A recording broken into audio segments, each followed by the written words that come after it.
that win last week for confidence? Great for confidence. You know, a couple of important points out of it. You know, young lad making his debut, the two strikers scoring, you know, Piero scoring, who should get goals.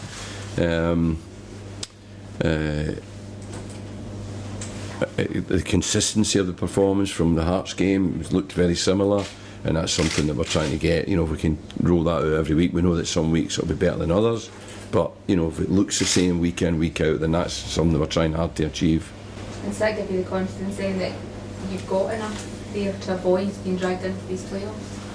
To be honest, I don't even think about that, you know, and I'm not being blasé or anything like that. I think I've not got to allow myself to think like that, you know, I don't. So therefore, what I'm thinking about is looking at each game as a challenge for this team.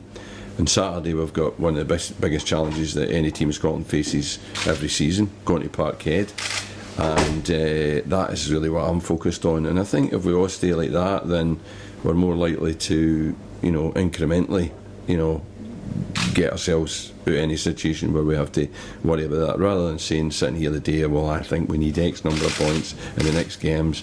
Just one. There's 3 points up for grabs on Saturday, and if we get anything at all for Saturday, that'll be a huge bonus. And again, you know, it's one of the things I said to them last week. You know, look, you know, everybody's saying, oh, we're out the bottom two, sort of thing. You know, and I said, but we play Celtic next week.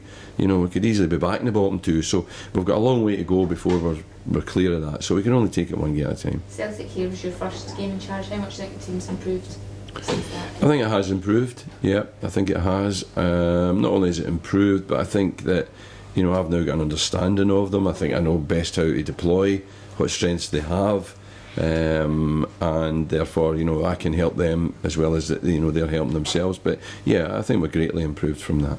One of the big plus points from the weekend was the performance of Ben Hall on his first start. Will he be keeping his place in the team? He will. There's no secrets about that. He will play. I'm very keen that these boys develop. I think the only way they will develop is if they play.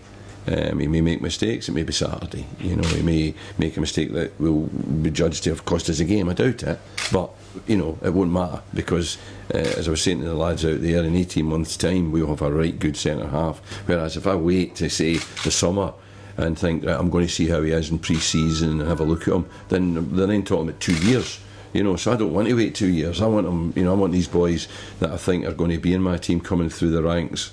I want them in the team as soon as possible, and I want them developed as soon as possible. So the quicker they get this experience, whether good experience or bad experience in terms of results, and then the better it will be for their long-term development. And that's the most important thing to me. In terms of the club's youth ranks, is Ben the exception, or are there more like him? Lots more. Lots more. And is that a conscious decision you'll be taking to? It's a conscious decision I have made. You know, I mean, I've got them on the bench. You know, I brought, you know, Dylan Racking come on for albeit 30 seconds at the end. There's others been close about it. You know,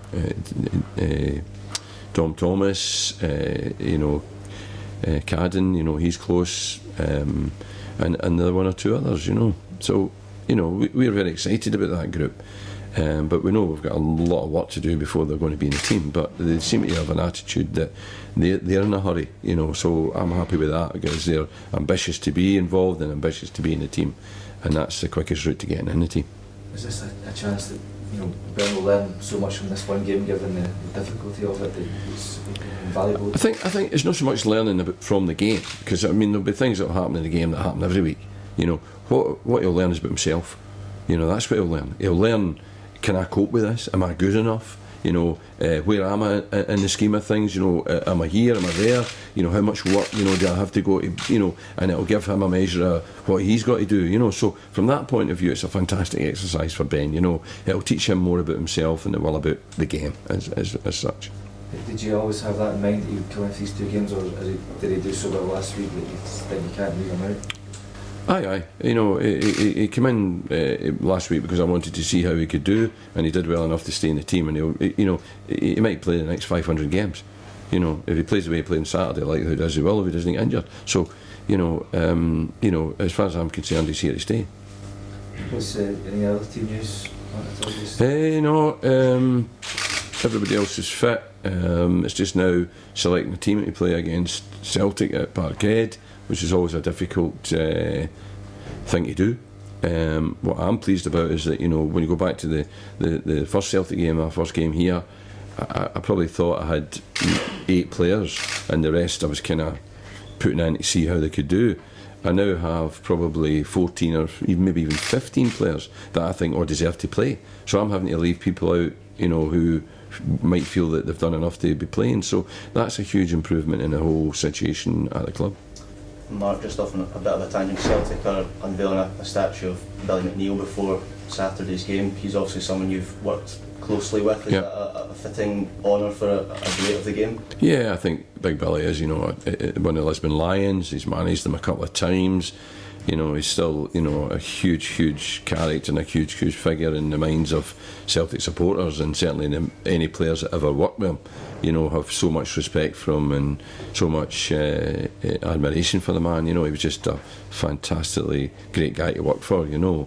A huge character and a huge figure in the, you know, in the training ground and at the side of the pitch. You know, he carried such authority. You know, he was a fantastic manager to work for. Great. That's great. All right. Thanks, Mark. Cheers.